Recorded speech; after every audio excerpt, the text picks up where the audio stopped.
Are you overwhelmed by the challenge of personalizing communication for thousands of students? That's where Element 451's AI assistants come in. From nudging prospective students to guiding those already on their journey, AI assistants don't just automate, they write, build, and optimize every step of your digital campaigns. Discover how at element451.com/AI team.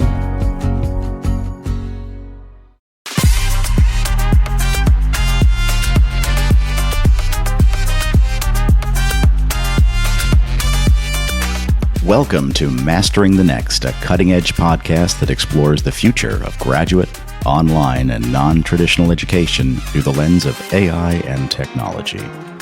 I'm your host, Dr. Ray Lutsky, Vice President of Strategic Partnerships at Element 451. Join me for discussions with some of the thought leaders shaping the future of graduate enrollment management through technology. Mastering the Next is a part of the Enrollify Network, a robust collection of podcasts designed to help higher education professionals like you grow. Explore our other shows at enrollify.org or check out some of my personal favorites linked in the show notes below. Enrollify is made possible by Element 451, the next generation AI student engagement platform that helps institutions create meaningful and personalized interactions with students. Learn more at element451.com.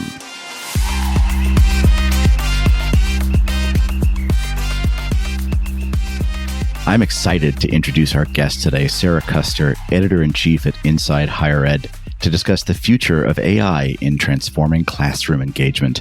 As AI continues to evolve, its potential to reshape how instructors connect with students is immense. Today, we'll delve into the promising tools and methods emerging in this space, explore the ethical implications, and consider how institutions can harness artificial intelligence to benefit all students while supporting faculty in this technological transition. Sara, it's an honor to have you on the podcast. Hi, Ray. It's an honor to be here. Thanks. So what's next for AI in transforming the way instructors engage with students in the classroom? What are some of the most promising tools or methods you've observed?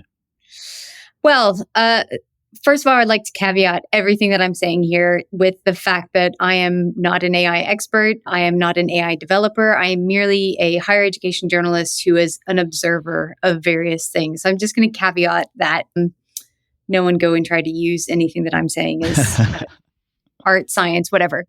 But what I will say is what we are seeing educators using AI for, which they've been doing this for a number of years. I think sometimes we forget that AI has been around long before November of last year when ChatGPT landed in our laps. It's been on lots of LMSs. It's been on lots of different software that universities and colleges have been using for a number of years. So we've already seen educators and faculty using it about drafting lesson plans or reviewing assignments and providing feedback to students, classroom communications, getting back to students in a timely manner. So those have all been kind of bopping around for, I would say, at least 5 years of how faculty have been using it. A couple of things that I've seen that are relatively new is ChatGPT EDU came out, I believe, in May, which I think is kind of a response to the ChatGPT Enterprise that quite a few institutions were already investing in, like ASU and Wharton School. So I think from everything that I've read and observed, this is ChatGPT's response to that, to bring a version of it to educators specifically, and even potentially institutions that weren't able to invest in the enterprise level of ChatGPT that others were.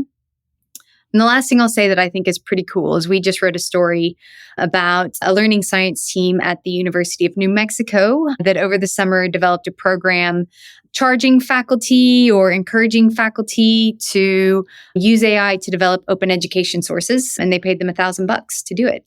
So there's a bit of incentive there that we don't often see, monetary incentive to encourage faculty to play around with AI and develop OER resources, which also go to benefit the wider education community. That's amazing. It's interesting to me. There's so much technological innovation in higher education that happens in the Southwest of the United States, in Arizona and in Mexico. What's that about? I don't know. And maybe I don't know. I'm an ASU alum, so maybe there's something in the water down in Tempe. But Okay. so thinking about those examples and your perspective, how effective has AI been in enhancing student engagement? Are there examples or success stories, faculty engagement, or some other methodologies that you'd like to share? Yeah, I mean, again, I think it's kind of happening behind the scenes without people necessarily realizing it. Even like Otter AI is a very common app that even journalists use, but I know students use it in the classroom as well for live transcripts. And, it's a total accessibility tool, but it's also just great for students to take notes a lot more easily. I mean, that is AI, and that's something people have been using for years. So I think the student enhancing student engagement question has, yes, it's been doing it for years. I mean, going back again to Inside Higher Ed's coverage, and just a few things that I'll say we've been observing is Morehouse is rolling out 3D bots soon. They're kind of, I've seen some videos of them. They're kind of like 3D animated versions of people. I'm assuming maybe the professors have chosen what their avatars look like. I hope so, because they look pretty cool. But I think what's coolest about this is going back to that faculty question about how this is making maybe faculty's lives a little bit easier, is this is helping them engage with students in a way that allows students to get that personalized approach from their professors without the professors having to be spread so thin. And this is because these Morehouse bots, let's call them, are trained on the course material. So it's not just based on whatever Silicon Valley AI tool is out there. It's trained specifically on the course material so that anything the student is asking is going to be relevant and answered relevant to the course material. Another fun story that we covered recently was AI in agricultural programs, which, as a daughter of Oklahoma and a daughter of future farmers of America, I was very excited to hear about this. And it doesn't surprise me. Technology and agriculture have been going hand in hand for decades, centuries. But it was really cool to see that a lot of agriculture programs at universities and colleges around the country are using things like sensors to monitor animal feed intake. They're using like ginormous Roomba style things for wheat fields and for different crop fields in order to harvest that or take an assessment of it. And I think it also just shows kids in those programs that there are jobs within AI and within technological fields that are outside of Silicon Valley, which is something that we've also observed. I mean, it's one thing just for AI to enhance student experience, but we also have a responsibility to teach students how to use these programs because they're going to be encountering them in whatever job they get into whenever they graduate. So I think it's educators' responsibility to also help them understand how to use these tools and maybe build them or interact with them. So I think this is a really cool way that a lot of agriculture programs around the country are doing that. And the last thing I'll say, the last example of AI enhancing the student experience is there was a professor at Carnegie Mellon who is, I believe he's an AI developer by trade anyway, but he's using it in student debates. So what students do is they'll type out their arguments against their debate partner, which could be another student or it could be this AI tool. They type out their arguments and their discussions, and the AI will moderate the debate, and it will also suggest better or new lines of arguments, or it'll just give students some more effective phrasing that they might be able to use in the debate. So I thought that was a really fun and interesting way to, use AI to help students develop their skills. It's incredibly innovative and interesting to see the spectrum of disciplines you're talking about there, from agriculture to debate. And of course, with technology, the role of faculty is central there. And double clicking on something you just said, what challenges do faculty face when they're integrating AI into their teaching methods? Are there ways you've seen institutions support faculty to overcome those challenges? Because it's a hot topic. Yeah. I mean, I think like with any new technology, you're going to have pockets of early adopters and then you're going to have pockets of stragglers. And this is no different. I think the best institutions have been able to identify who those early adopters are and then try to kind of scale that up and try to get them to be the champions of AI or the new technology with their peers. I've also heard about institutions, I think it was Georgia Tech, who started some mini pilot programs on various elements of teaching and learning where faculty could start incorporating AI into one of their activities or exercises, I guess with their own kind of administrative tasks of teaching, pilot that out. And then they kind of get some early adopters that way anyway, maybe identify some people who give them some special treatment, people who maybe wouldn't adopt it on their own, but encourage them to join this pilot program. And then they can see firsthand how easy it is, or maybe how much it enhances their classroom environment or whatever. And then they become the champions to a new group of people who are struggling to get their head wrapped around it. I've also seen student ambassadors get involved with this. I won't sit here and say that students know more about this than faculty. I think that's true sometimes, but it's also not true a lot of times. But where there are students who are a bit more comfortable with AI, who can turn around and maybe help their faculty in a kind of structured environment, obviously it's got to be faculty who are willing to learn from students, and the students need to be telling them things that are useful. But I think that that's also a great way of kind of like reverse mentoring of students getting involved and playing a role in faculty skills development. It's interesting. It's almost like a flipped classroom, but the students, I would argue that probably a lot of places the students know more about the technology than the faculty, and the faculty are catching up. That's always been the case, I think, with technological innovation in education for the last 30, 40, 50 years. Pulling back a bit, and this is another hot topic, what do you see as some of the key emerging ethical concerns associated with all of this, the use of AI in education, specifically regarding students and their privacy and their data usage? How are you seeing institutions address these concerns? Yeah, I mean, the data just kind of goes in a black box, and we don't know depending on what type of AI program you're using, a lot of these have been developed by people in Silicon Valley or big tech companies, and we don't know where students' data is going and how it's being trained or used for commercial purposes. I mean, at the end of the day, these companies that are developing these tools are commercial companies. So we don't know exactly how that data is being used. So I think that's something we have to be incredibly careful about. I think the way some institutions are responding to this is they're building their own. They're building their own LLMs. We're seeing at the University of Michigan as well as ASU.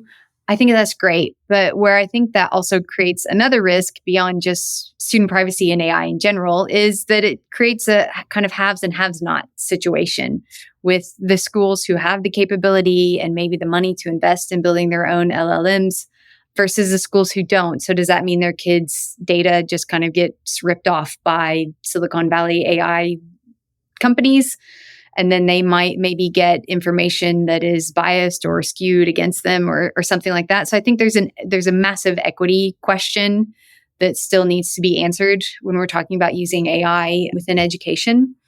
There's also a really cool thing that's happening with the American Council on Education. It's still very much in kind of the very early phases, but it's called the Global Data Consortium. And what they're trying to do is bring together members across the higher education community to develop their capabilities around AI and especially AI products. And it's a way of kind of pooling their data together and I guess resources so that they're developing products for the higher education community with the higher education community's data, but they're responsible for that data. And it's a responsible use of that data and it's responsible development of those AI tools. And that's being spearheaded by ACE, American Council on Education. And it's very, very early. We just heard about it this year. I'm not quite sure where it is now. I know that there's some documentation online about it. So I'm not quite sure how the project is developing or who the members are, but I think it's a pretty innovative way of higher education institutions kind of recognizing the risk that's out there of trusting third-party companies with their students' data and with their own data and really trying to bring it in-house. And what better house is it than a university where all of this technology began in the first place? Hey, it's Dr. Ray Lutsky. Element 451 is hosting the AI Engage Summit on October 29th and 30th. This free virtual event features many of your favorite Enrollify creators and will explore AI's impact on student engagement, enrollment marketing, and institutional success. Learn how to tap into the power of AI to turn data into actionable insights, utilize predictive analytics, and monitor and support student performance. Plus, hear directly from current students on how AI is influencing their engagement and campus life. Don't miss my session, The New Traditional Students, online, working, and skills focused, on October 29th at 1 p.m. Eastern. The AI Engage Summit is your guide to understanding and applying AI at your school. Registration is free. Visit element451.com to save your spot. Now, back to the show. It makes sense. It brings me to something you just mentioned, kind of circling back about the concept of equity or of social justice or even of diversity. And in a broader context, there's a national conversation going on around the role of these concepts in public education. I think there's a lot of strong opinions on different sides around this. We've covered some of them in this podcast. Do you think there's a risk that AI is going to maybe widen the gaps that we're seeing or maybe bridge those gaps? How do you see institutions ensuring that AI is benefiting all the students and not creating those disparities? Gosh, it's hard to say. It's really hard to say. You can kind of see it going either way. I mean, my inclination is to say that it will only serve to widen the gaps, but that is really based on digital access and digital literacy. And it comes down to just who's got access to the AI tools. You know, it's the same thing as who's got access to a laptop, who's got access to the internet. All of the benefits from AI are contingent on that stuff. And we know that those digital divides already exist. So I can't imagine that AI is going to be able to bridge those, which are so connected to various inequities that exist in higher education. I can't imagine AI is going to be able to bridge that if we can't even get those digital divides bridged. At the same time, I can also see it personalizing learning. I can see it extending the reach of educators who have a bazillion students that they're struggling to get in touch with.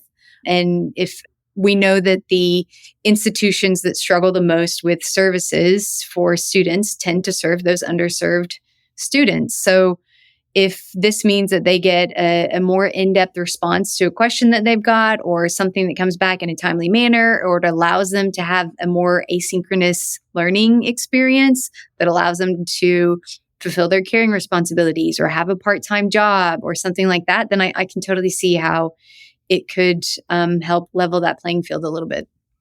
And there are so many possibilities. Kind of stepping back from the classroom and student engagement, I just wanted to ask if you have any thoughts or insights on how AI is being used in admissions processes. We've talked a lot about that on this podcast, and other guests involved in enrollment management bring that in. But I'm just curious how you see any trends evolving in the future around the use of AI in that area. Yes. So we have covered this quite a bit on Inside Higher Ed, and it's definitely being used already. I mean, I think that's anytime we see rote tasks, administrative tasks, that is where AI is being applied. Most commonly, I think, in higher education. So we're already seeing it being used in admissions in terms of people using it to read essays that students write, or to review transcripts, or to look at GPA thresholds or test scores or something like that.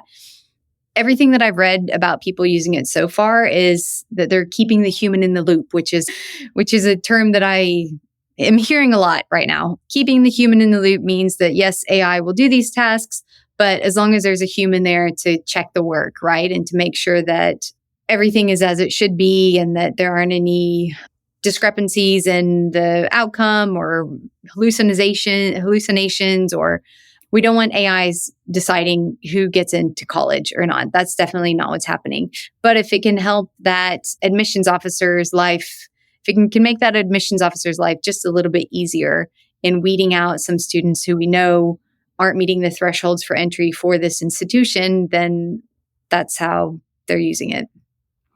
And I think keeping the human in the loop is a great way to describe it, in that there are ethical concerns. There are concerns about accuracy. There are lots of concerns, especially from folks at the highest levels of enrollment management that I've been talking to, about what it means for the actual process. How does that process inform what's best for the institution? What is shaping that process? What biases might be inherent? So it was really interesting. So using your journalistic crystal ball, what emerging trends would you hazard a guess that you think AI will have the most significant impact on higher education 5-10 years from now? Thinking about how institutions might prepare for these changes that you see coming down from your perspective. A lot of people are excited about personalization in higher education. I mean, that's been something that people have been talking about, we've been needing for a very long time, and it's proven. Smaller group learning is better for students, and those small group discussions and more one-on-one time with professors. So if AI can deliver some of that personalized tutoring, I think that will be hopefully very, very helpful for students within higher education. We're seeing that a little bit with, I think it was ChatGPT Omni, where it sounds like it has like almost like a real human's voice sounding like that. And it responds in real time to what a student might be understanding or not understanding from a lesson that they're taking with it. So that's one thing. Personalized learning I think there's huge opportunity there. And I think there's a lot of hope that this could change something about how we're currently doing that. I'll also say that there was a Center for Education and Workforce report that came out from the Georgetown CEW recently, and it was talking about how by 2030, the number of jobs that will require a bachelor's degree or higher is only going to increase. So a lot of the micro-credentials or non-degree courses that we see everywhere probably aren't going to help people as much as having a bachelor's degree. And what that means is that a lot of the jobs that students are going into are going to require that higher level learning because of AI. AI is going to take a lot of the jobs away that require repetitive tasks or administrative tasks that can just be sucked up by AI. So we're requiring students, jobs that pay a decent wage are requiring people to operate on a higher level of cognitive ability. So I think it behooves higher educators to teach that to students and to help them do that. And so going back to the personalized learning point, if students can learn better with AI through personalized learning, then it's only going to benefit them whenever they go into a totally different workforce within the next 6 or 7 years. The other thing I'll say is I think AI and academic advising is something that we're already seeing as well. And bless the poor registrars or academic advisors who are trying to figure out students' schedules and, last minute add-ins, class drops, figuring out the pathway to graduation for a major or, whatever. Like that is probably the most onerous, most tedious task for any person working in higher education. So if AI can do magic around academic advising, which I think it already is, then I think that would be a huge revolution for higher education. A tidal wave, and incredible to think about and where we're going and what things are going to be like. Sara Custer, Editor-in-Chief at Inside Higher Ed, thank you so much for sharing your insights with us. Thanks, Ray. Hopefully, hopefully they were insightful. 100%.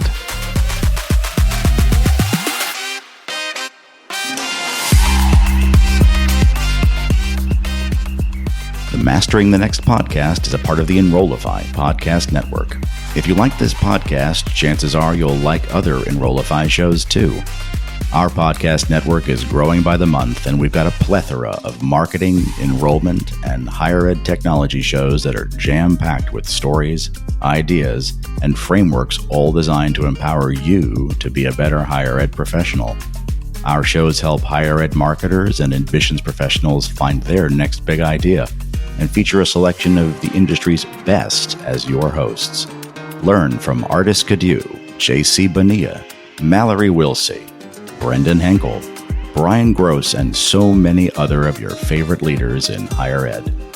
Enrollify is made possible by Element 451, the next generation AI student engagement platform helping institutions create meaningful and personalized interactions with students. Learn more at element451.com.